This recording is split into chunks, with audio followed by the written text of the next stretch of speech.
Hello, good morning, everyone. And those who are watching us from a different time zone, good evening or good afternoon. My name is Marilyn. I'm the founder and CEO of Customized Training Solutions Private Limited, or CTS, and we are passionate about helping leaders and organizations who are continuous learners and action takers to transform and thrive in all aspects by co-creating customized programs with our world class resources. We have served over 3,000 leaders from over 30 countries in different industries, and that includes Petronas, Sony Mobile, PruLife UK, Ayala Group, Chevron, Tencent, Jollibee Food Corporation, and Shell, to name a few. The purpose or the reason why we are organizing several intervention, including this interview, is for us to be able to help leaders who don't know how to stay relevant and adapt in the next normal, those who find it stressful to lead and ensure performance of a remote team, and for those who are afraid that you can't keep your team and business alive, of course. And to be able to stay relevant and continue to lead effectively in any situation, please do join us in this interview. And today, it's my great pleasure to introduce our leader. Our guest is a former Australian champion athlete. He has a co-lead he has co-lead a team of more than 17,000 cabin crew and serve as a consultant for more than 15,000 business people globally. Today, he is going to show you how to catapult your influence, accelerate your impact, and unleash new income levels. In addition, he's going to share scientific case studies on what makes some people more successful than others and how you can achieve the same. So please put your hands together and help me welcome our good Daniel Tolson. Daniel, hi. Hey, I hope I'm pronouncing your name correctly. Is it Daniel Tolson. Yes, thank you so much. I thank you for the lovely introduction. And when I heard Jollibees, I got hungry because I know there's a very handsome Kabayan by the name of Agamulok. And whenever I think of Jollibees, I think of Agamulok. wow, so you're Guapo. familiar with it. It's actually like a famous Filipino chain Filipino chain, I would say. Although they're already available everywhere in the world, right? I was down in Naga in Camarines Sur back in 2009, and Mhm. I had the pleasure of meeting Agamulok. I Oh went wow. wakeboarding with him and Charlene and his two twins. Had a great time. Lovely guy. Wow, Super amazing. successful. So Yeah, one day thank I want to be the Agamulok of Australia. wow. Why not, right? Why not? And you can be the Charlene Gonzalez. You can be the Maganda. Thank you, thank you. So I really appreciate you taking time to have this interview with us. And as per usual, I will ask my 8 questions. I would start by the 3 questions by us understanding from which perspective you're coming from, and then the next questions will be, I would say, the meaty or juicy part of the conversation, and the last 2 questions is for you to have the chance to be the maganda. With the Miss Universe question, Charlene is like a Miss Universe. 7,107 islands in the Exactly. Philippines. At high or low tide, I'm still not sure, but I think it might be low tide. Is that the winning answer? Yes, true, true, true. So you still remember it exactly, right? Of So course, I yeah, must. let's get started and give as much value to our audience today. So the first question, or actually what I wanted you to share first is your leadership experience, and if you have like favorite leadership style that you'd like to share with us, considering you have like led like wow 17,000. I it's a It's a lot of big team. people, and also like if you have influencers that has influenced you in doing so, please do share with us. My first leadership role would have taken place in my sports community. So Mm-hmm. I was interviewed by a very prestigious magazine in Australia, and it was called Water Skiers News. And they interviewed my brother and I because we were upcoming athletes. And they asked us a series of questions, our goals or our ambitions, where we wanted to be. And then they asked us, what's your special skill? Now, I didn't know how to answer that at the time. And my big brother, answered it for me, and he said, he's a good coach. So even at age 16, I was having influence in my sporting community, and I was coaching people on how to land different tricks and do different tricks on the water. Mm-hmm. So from that, I moved into a business, and we owned a business called Liquid Militia. And this was a clothing brand, and my clothing brand was stocked in more than 50 different shops across Australia. We had an online store, we were shipping worldwide. And in that role, I was actually a role model to the younger people in my community. A lot of people looked up and they said, I want to do tricks like Daniel. I want to be in the videos like Daniel. I want to be in the magazines like Daniel. And I even remember going over to people's houses who were my fans and my customers. And I'd walk into their house and there'd be young guys with my poster pinned on their wall. And so I knew that that was a big role for me. I had to be a role model in their life. My third leadership role was in my family business. Now, my parents were getting older and they wanted my brother and I to take over their business. So I had to move from being a son to being a leader and to take my family's business into this new generation, to update the business, to turn the business around, to make decisions in their business. After that, I joined Emirates Airline and I became a more of a formal leader. My role was a senior flight steward, and I would co-lead a team of 17,500 cabin crew. So every day I'd be given 17 new people to lead, 17 people that I didn't know, I didn't have any trust with. And then we had to fly at 40,000 feet in an aircraft worth $500 million and get 400 customers from Dubai to the Philippines safely, from Dubai to Manila, and then from Manila back to Dubai safely. And I had to co-lead this team.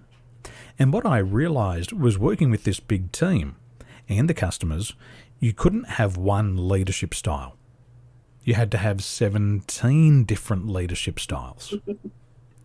Now, a couple of the influences in my life. I would say one of the most influential leaders is a lady by the name of Tanya McMullen. Now, Tanya McMullen was my cabin crew manager, but she was more than just a manager. She was a friend, and she took time out to get to know me. Now, she was managing, I think, in excess of 300 people. 300! And she made each person feel like an individual. Now, Emirates Airline at that stage, I think there was probably something like 60,000 people in the company, but she knew my name. She would say, hello, Daniel, how are you? How's your wife, Ninny? And she always knew something about me, but she had to manage 300 people. So she made it personal. I wasn't just a number in the company. I was a person with my own unique values, and we had a relationship. And a couple of the key qualities here of Tanya was she was very empathetic. She understood that our job as cabin crew was taxing on the body. We would wake up at 1 o'clock in the morning. We would be on duty for 17 hours. Sometimes we wouldn't sleep for 36 hours and we were constantly fatigued. And she could appreciate that in each and every person on her team. Now, in terms of being a great role model, she asked great questions. And she listened more than she spoke. And that's what I've learned about great leaders, is great leaders ask more questions than statements that they make. They'll ask twice as many questions to every response that they make. And she was exactly like that. In addition, she was a role model of excellence. She had set and achieved her goals. She was climbing up that corporate ladder, and she made it look so easy. And so when I saw her climbing up that corporate ladder, I thought to myself, if she can do it, I can do it. And that was very motivating for me. So Tanya McMullen from Emirates Airline was a big influencer in my life from 2008 through to 2012. And one of the beautiful parts is once I left the company, we still remained friends. And that's magic. Out of all the people there, I'm still friends with her. Wow, I really love that you shared that how you started your leadership, and it was really early on in your life, I would say, as a sports person, and I really love that, you've shared about your experience with another leader, which you call Tanya. And it's amazing because a lot of us would be inspired and somehow look into our past experiences, right, in terms of how we are actually gonna lead in the future, right? And it's amazing how you shared your experience, and like, Tanya has been not only as an influencer but also an inspiration for you based on what I've heard from your sharing, right? So having said that, I mean, what is leadership for you based on your experience in the past?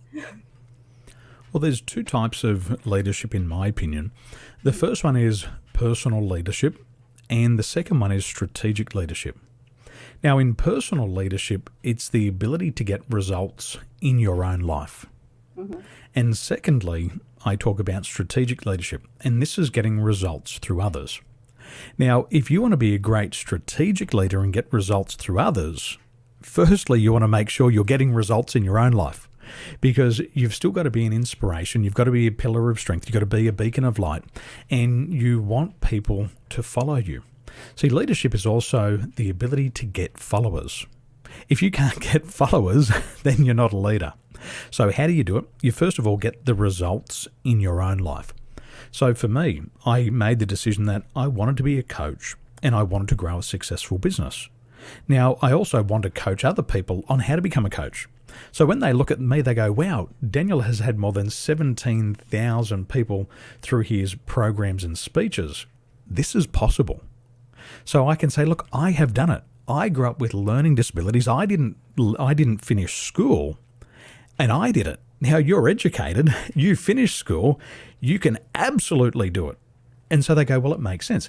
There's an old saying, and it came from a movie called The Edge with Anthony Hopkins.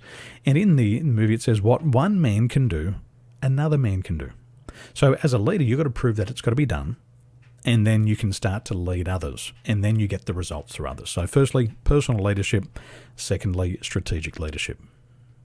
Wow, I love how you actually summarize and differentiated that. I mean, I don't hear that a lot, even with my interviews and conversations with other leaders. But again, what I'm hearing from you is that really it's about creating results. Not only, I mean, leadership is about creating results, whether it's a personal um, goal that you have in your own life, or even as um, for others, which is, I think, a bigger way of leading, or of what leadership really means. Like what you've said, you have to have a follower or followers along the way, and being able to create results with, not really for others, but I guess it's really with others, right? Yep. And before I ask you the next question, I just like to say hi to those who are watching us live.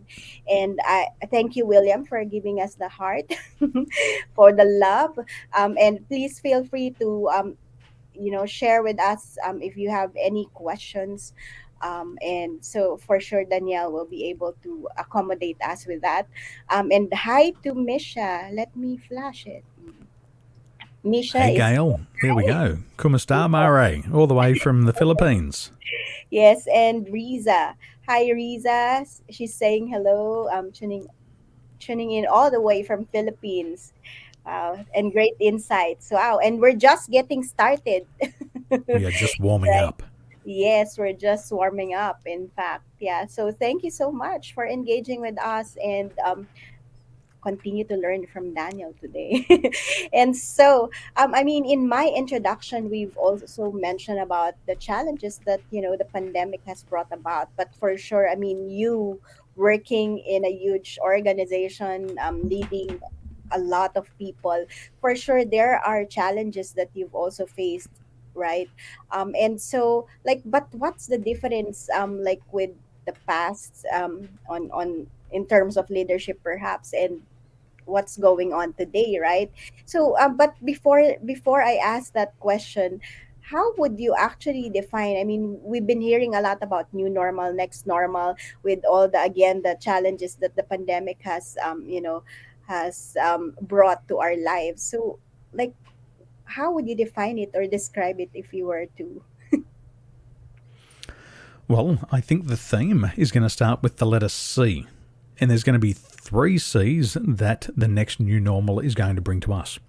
The first C is going to bring more change. It's going to bring conflict and it's going to bring crisis. So, in my opinion, everything that we know today is going to change and it's going to be different in the future. Secondly, is the more responsibility you accept as a leader, the bigger your goals, the faster you want them, the more internal and external conflicts you're going to experience.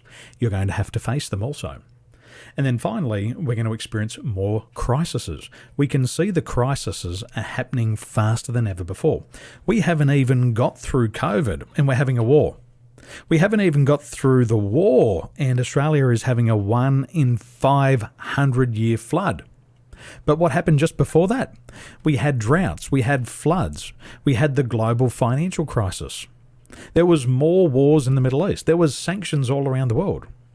And these changes are going to happen faster. There's going to be bigger conflicts and there's going to be more crises. And what that means is we need more leaders. Wow, that's thank you for summarizing it in three C's, which makes us understand it easier and remember it easier. And again, like it's really crazy that we've been seeing not only a lot of changes but as well as conflicts and crises, and leadership will be key to address all those things. All those challenges that we're facing right now. And again, with all these changes, with all these conflicts and this crisis that we are facing, that also posts or gives us an opportunity to step up, right? And to make better decisions and better results for others as well, right? Yeah. So thank you for 100%, sharing because that. these leaders have to step forward in the time of a crisis. Exactly. That's when the leader gets to show their strengths. See, what we say in the military, we say all professional soldiers pray for peace, but silently they hope for war. And for our family and friends over in the Ukraine, our family and friends in Russia, these soldiers, although they don't like war, it's the time that they go into battle and they can show their community what they're made of. So it's through the crisis that the leader actually gets to reveal their true strengths. True. Yes, I agree with you on that. So, um, that leads me to my next question as well. Like, I mean, you've been a corporate leader for quite some time, and you're serving corporate leaders as well now, as well as entrepreneurs. And again, even before the pandemic, there are like problems that leaders do face. And what would you say would be the top three problems that most leaders do face? The top three leaders that the top three problems that leaders will have to face are Mhm. fears, doubts, and limiting beliefs. And there's four major fears. They're silent fears that each leader has to face. Firstly, they have to face the fear of being taken advantage of. Secondly, they've got to face the fear of rejection. Thirdly, they're going to face the fear of losing their stability. And fourthly, they have to face the fear of trying and failing. And they're the four major fears that the leader has to face.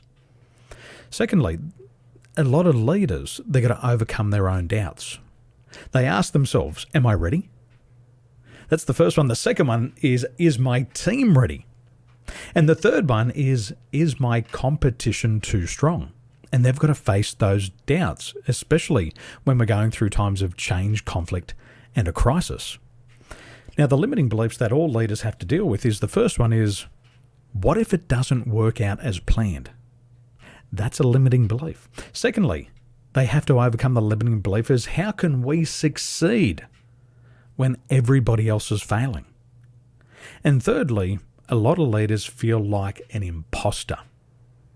And they ask themselves, why should people follow me?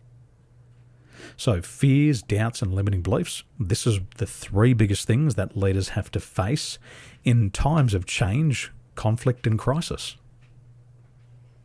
Wow, I love how you summarize it.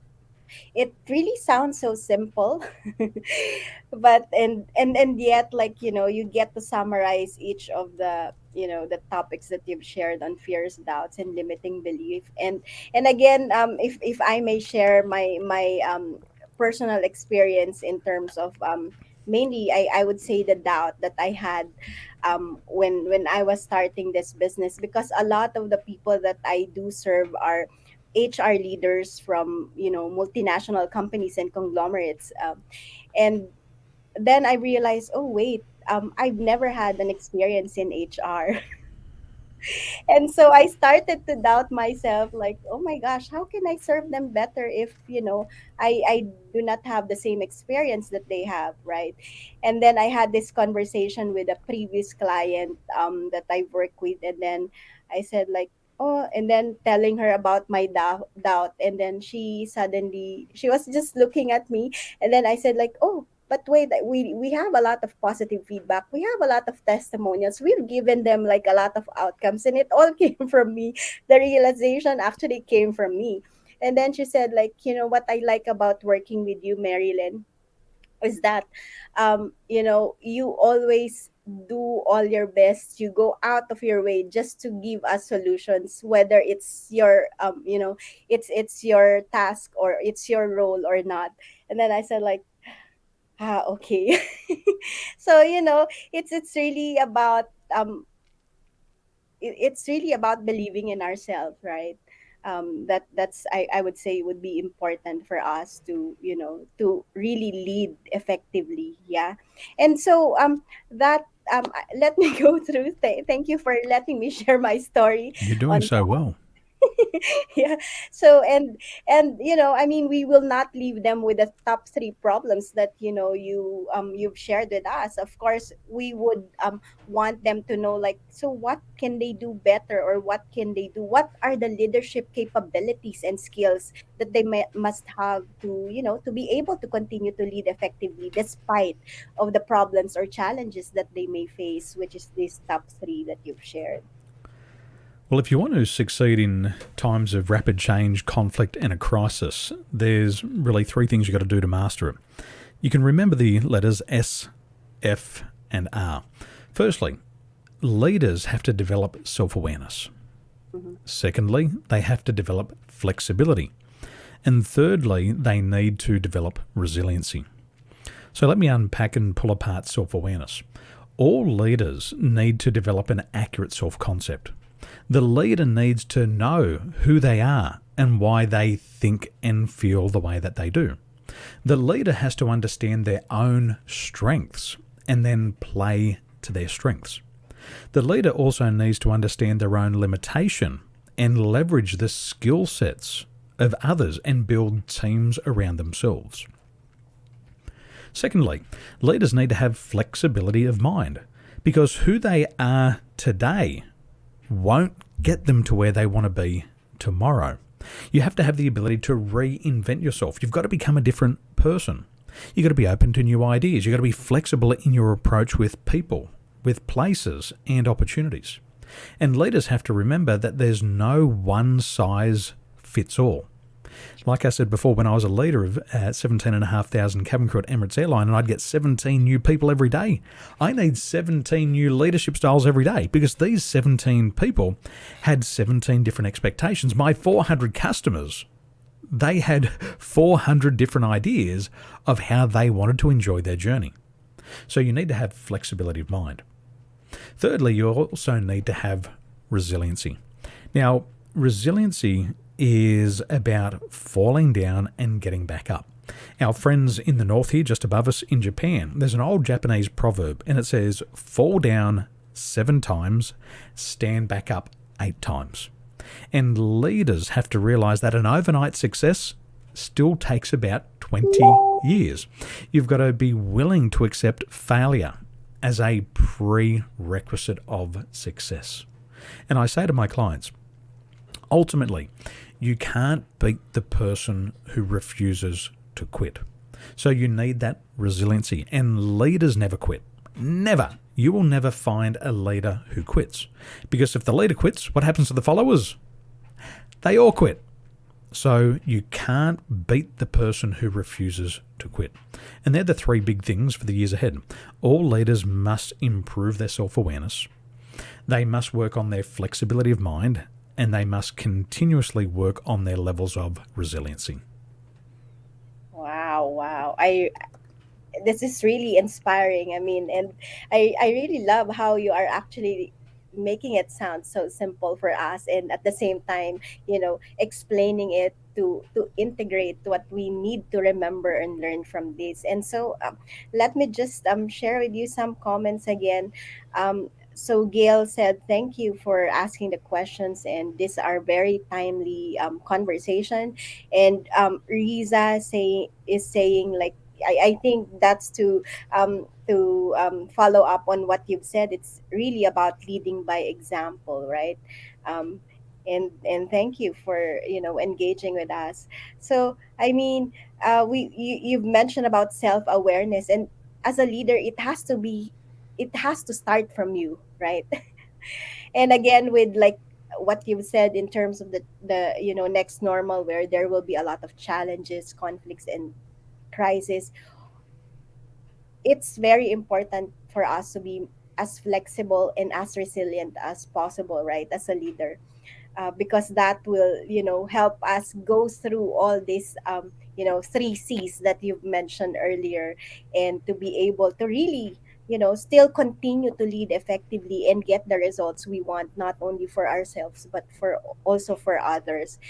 And so that leads me to the next question, which is, we've talked about leadership transformation a lot in order to thrive in this normal. And what do you believe will be the role of learning in all this, to continuously to thrive in this new normal or next normal?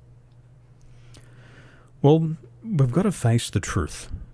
And the truth is, there are no natural born leaders. We've got to remember that. There are no natural born leaders. See, leadership is a skill, and everyone can learn to become a leader. And to be able to become a leader, formal learning is a prerequisite of success.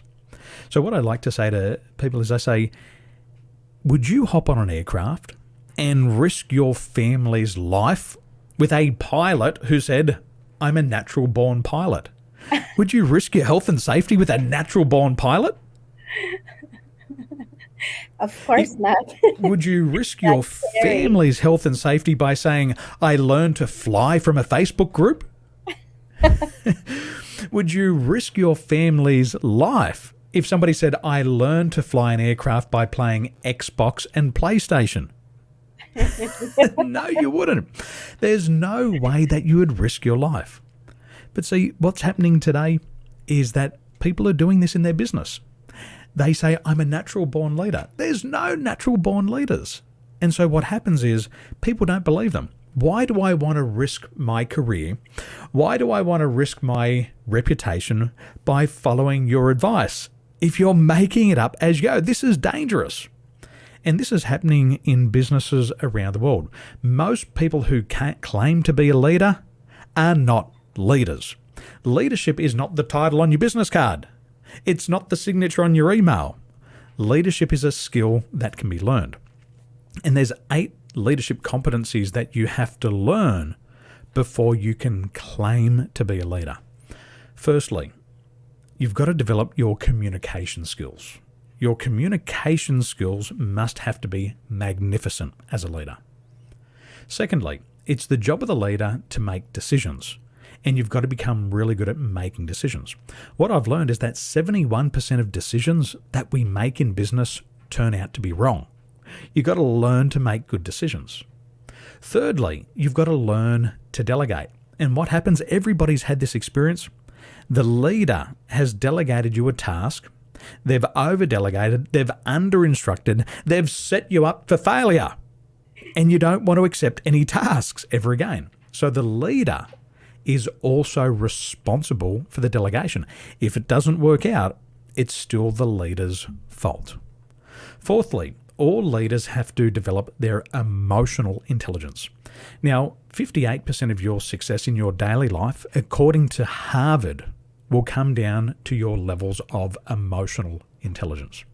Imagine having a leader who was not successful, and then they're trying to inspire you to be successful. You wouldn't believe them. How can you tell me success is possible when you haven't got it for yourself? Mm-hmm. How can you tell me to go out there and make $1 million worth of sales if you can't even do it yourself? We can't give what we don't have. And if we want to understand others, we've got to first understand ourselves. And that's emotional intelligence. Fifthly, and I mentioned this before, leaders have to be able to manage change. The crises are coming. The conflicts are coming. The change is coming. And it's the job of the leader to manage this change. Number 6, all leaders have to learn how to set goals and standards in the business. When you set goals, you set your team up for success. When you have no goals, you set your team up for failure. But goals give you a competitive advantage. Goals give you something to focus on. Goals give you something to live for. Goal setting is all about the future. Now, when you focus on the future, you think of the possibilities. And people love possibilities. It gives people hope. Number 7, the job of the leader is to build the team. The job of the leader is to find good people, to recruit good people, and then to keep good people. That's the job of the leader. And 8thly, it's the job of the leader to visualize the future. The job of the leader is to understand what the promised land looks like, to hold the Red Sea back, to hold all the obstacles back, to remove all the demotivators from the workplace, and then take their people to the promised land. And they have to paint a very clear future for their followers. Now, if a leader is just lacking in one of these areas, firstly, they'll fail themselves, and secondly, they'll fail their followers. So these are the 8 leadership competencies, and if you can learn how to improve in just these areas, then you'll become a successful leader and you'll have a positive impact on your community. Wow, thank you for summarizing all these important leadership competencies for us. I'm not going to repeat it anymore. I hope everyone heard it around communications, making decisions, and all. And of course, emotional intelligence. And of course, leadership is always like about creating that vision, right? Like what you said. And just to flash, I had a question here again before my next question. What are the three C's? Actually, Danielle just shared that again earlier. Change, Mhm. conflict, and crisis. That's going to be the next new normal. Change, conflict, and crisis. And thank you also for sending us other hearts. We had from Gail and Jenny as well. And Jenny also mentioned it all begins with goal setting. Thank you. Thank you. So, yes, and that's true because that's gonna be like what Danielle said. It's gonna be where are we looking forward for? It's the hope. It's the direction where we're gonna like put all our efforts to, right? So now I'm actually going to two interesting questions, and I would be very interested to hear what you're gonna say here because obviously these two Miss Universe questions are very open questions. So yeah, if you have a magic wand and can use it, what will you do with it? Well, the interesting thing is I sit here at my desk every day and I bring a magic wand to me. I bring a Oh. magic wand to work with me every day. So I do have a magic wand. So not what if, but I actually do. So with the magic wand, what I want to do is I want to bless everybody with emotional intelligence. And I want you to become aware of your God-given gifts. I want to give people the ability to overcome their fears, their doubts, and their limiting beliefs. I want to give them resiliency so they can move forward after failure and setback. I want to also endow them with empathy so they can read other people's emotional makeup. And then finally, I want to bless them with the ability to influence and persuade others. And that's what my magic wand does. It gives them those Wow. gifts of emotional intelligence so they can impact lives and unleash those new income levels. Wow. Let me just, I don't know if I got everything here. I'm summarizing it. Um, and obviously, I mean, with the thing that you do right now with sales and leadership programs, being a business consultant, even without, I mean, it's the first time that I had anyone who has a magic wand, in fact. Oh, you don't have one? I thought everybody had one. Oh, I actually have one. It's a unicorn.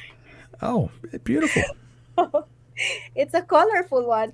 But I mean, like, I've never had any other leaders that I have interviewed who actually had a magic one like yours, and it's beautiful. Well, the So the ninth competency of leaders is to learn how to use their magic wand. exactly.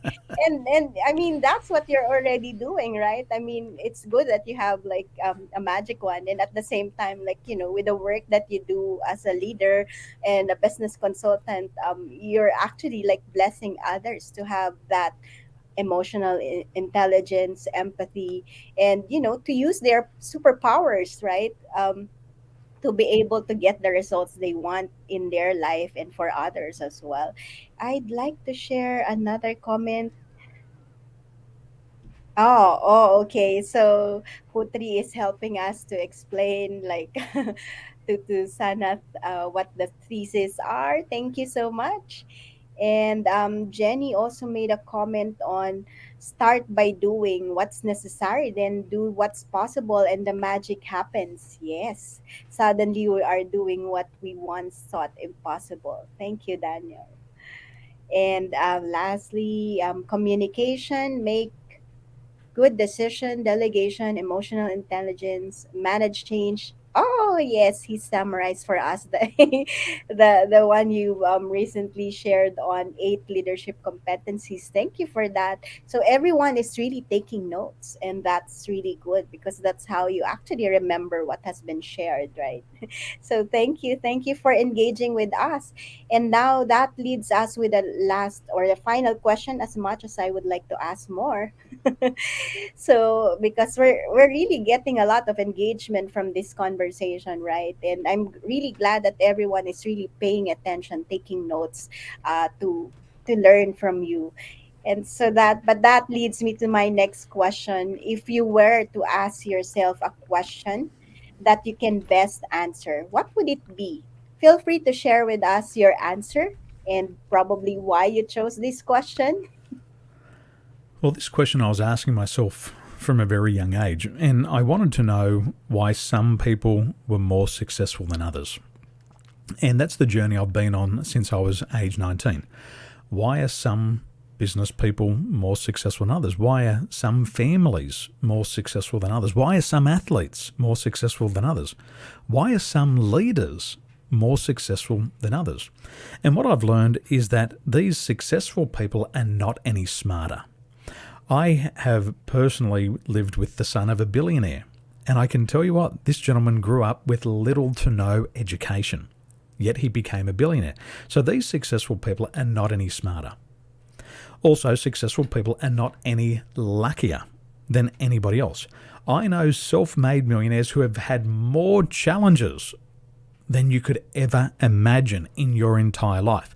If there was a wand that gave people bad luck, they definitely got hit with the wand with the bad luck. Yet they've gone through all of that and grown, and they've become successful. So successful people aren't any luckier. Thirdly, successful people aren't better looking than somebody else. The majority of deca and hectomillionaires that I know are all ugly. Very unattractive to look at. But I'll tell you what, their personality makes up for it. So success doesn't come down to your looks. It doesn't come down to your skin color, your hair color. It doesn't come to where you were born, what race or what religion you were. And successful people, you know what I've learned is successful people, there's just one thing about them, is they refuse to quit.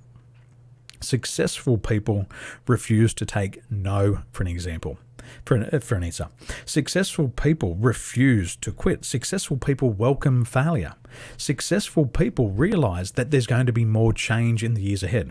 They realize there's going to be more conflicts. They realize there's going to be more crises. Successful people just overcome their fears. They overcome their doubts. They overcome their limiting beliefs. And how do they do it? They develop self-awareness. They develop flexibility. And they develop resiliency. And so, why do some people become more successful than others? It's because they become leaders. First of all, they get results in their life. And then, secondly, they start to get them through other people. Wow, that's really amazing. Thank you for sharing that with us. And now it's not a secret on how to be a successful person. It's all about really, refusing to quit, always moving forward, welcoming failures or mistakes, and learning from it, I would say, right? And of course, to overcome the fears, doubts, limiting beliefs that, is the top problem for leaders, as you also mentioned earlier. So it's all about being or becoming a leader, for not only for yourself, but also for others. So I just like to flash realizing the power of self worth. Yes, thank you, Jenny. Very true, very true. So thank you so much. It's been like, from start to the end, it's been really a meaty conversation with you. I've learned a lot from you, and I really appreciate that. And if there's anything else that you'd like to share with us before we end this conversation, please do so. Never give up. Never, ever give up. If you refuse to quit, ultimately you must succeed. They're the final words of wisdom. Wow, thank you. Thank you so much, Daniel. And thank you, everyone, for watching us, for joining us, and for engaging with us. You're really an amazing audience as well. Most amazing, I would say, from the last interviews I've been having recently. And so I thank you, Daniel, for this very powerful, authentic, and hopeful, I would say, as well. Like, you gave us inspiration and hope through this conversation, so thank you so much. And again, for everyone, do join us in this journey to create opportunities through the several interventions that we have, including this interview, to create the world that we believe in, right? And remember that even the richest investors in the world would say that investing in yourself is the best investment you can ever make in your life. And with that, we would like to leave you with this quote from Dolly Parton, that if your action create a legacy that inspires others to dream more, learn more, do more, and become more, then you are an excellent leader. Thank you, Daniel. Thank you, everyone. Stay safe and bye for now.